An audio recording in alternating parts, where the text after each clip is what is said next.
creating your own welding products. I think this is something that is very valuable to your independence when you're figuring out what field you want to be in, when you're leaving, about to get ready to leave the workforce as far as working for someone else, and you start your own company. Even if you're providing a service, say your service is completely field, and you got a specific type of field you like to be in. Say you like to weld pipe in the field. Well, you might come up with a product that can actually help with the need or whatever you're providing. So look at it that way. Or you might be going into a art field where you say, oh, you know what, I'm making furniture. Well, you might come up with a product that can help something that already exists.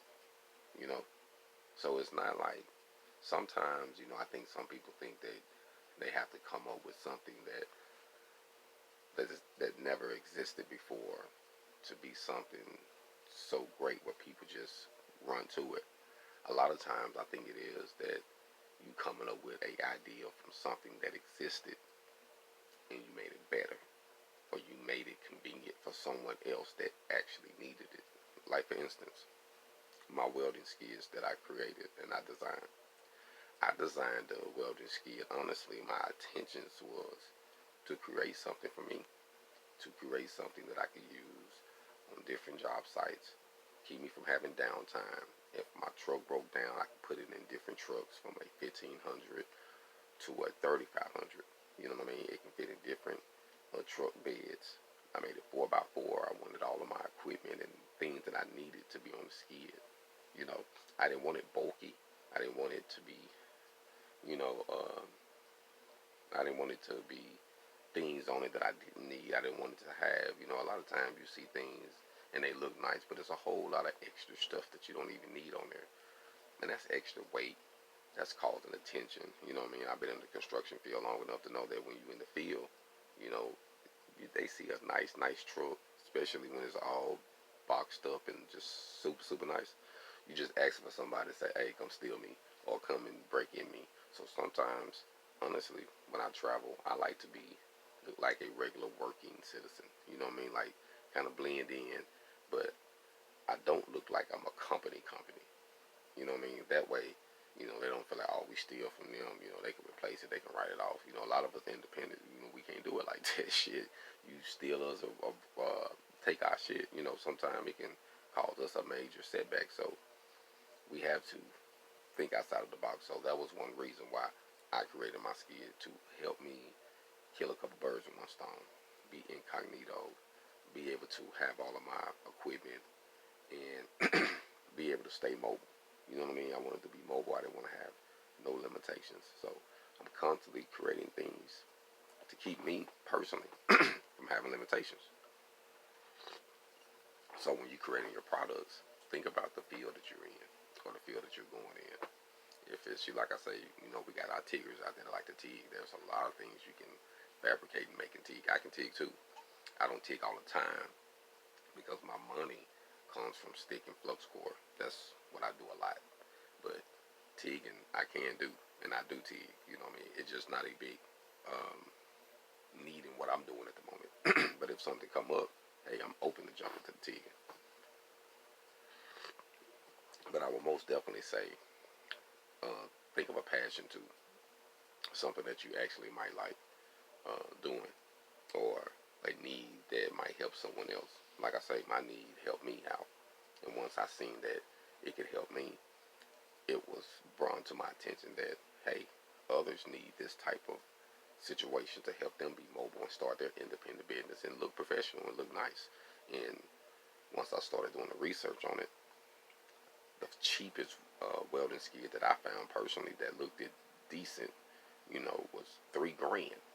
You know, so they even had a payment plan set up already for this thing. You know what I mean? A monthly. I'm like, damn, don't nobody want to do that. You want to own, especially coming into business. Me personally, this is from my personal opinion, from Black Phoenix, owner of Hog On Welding. My personal opinion: do not get a loan to start your business, because business is not guaranteed to succeed which you can as long as you stay at it. And you know, if something's naive about it, don't be naive. If you got to switch some things up, do that.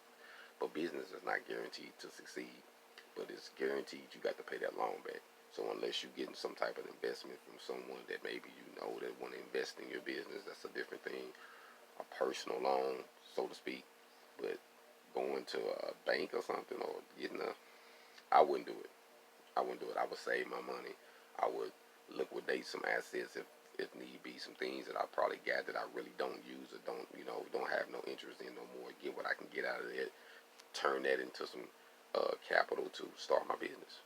I mean, honestly, to start making my products. So sometimes when you're making your products, you can just stumble across some things. You know, I made some staircases. You know what I mean? And I actually came up with because we needed some at my RV. And the ones I seen was like rinky dinky. I'm like, man, I can make something doper than that. So I just want to design something cool. So, you know, I was sitting around thinking and I came up with the metal and wood, you know, where it looks nice. And then I had to come up with something for the handrail because those that wanted handrails, I know in Phoenix it gets hot. So you don't want to touch that hot metal during a hot day. So I even made something to, when you grip it, it's not hot. So, you know, I had to think outside the box to come up with something for myself. And now I can actually sell it. Somebody else needs this product. Somebody said, man, for that price, for what it looks like and how sturdy and what it is, man, that's a deal. You know what I mean? So sometimes you just got to do your homework too. See what's out there on the market. So if you do come up with something, check the market and see what's out there. See who else may have something that's similar to what you're doing, or see if there's a website out there like that, or see what type of name you need. And let me say this, don't be generic with your names. Come up with something good. Come up with something that's you. You know, I'm not saying you got to be all special and all like holy than thou type of, you know, name, but come up with something that's unique, something easy to, you know, trademark, copyright, easy to follow, easy to remember, you know, and stick with a brand. Build your brand. So if you start off with whatever name, don't get people confused and have them thinking this and this. You know, stand on your brand and build it, and then make other brands from that main brand. So people are gonna know, oh, that's so and so, and that's a brand of so and so. You see what I'm saying? So that's how I would say do it. So when you're building your products, like I say, look at your passion, look at your job. Don't be afraid to use trash, because a lot of people would throw things away, and you might say, man, I can use that. Get that, utilize it. You know what I mean? My grandfather used to tell me, one man's trash is the next man's treasure. So think outside of the box and don't have a limitation. Just have a determination that you want to do something that may not have been done before, or you want to push yourself to a limit where you're thinking outside the box. You say, man, you know what? I can create my own living. I don't have to go punch this clock. I can create a way to eat, a way to take care of myself financially where I don't need the system. That's the goal. Hold on.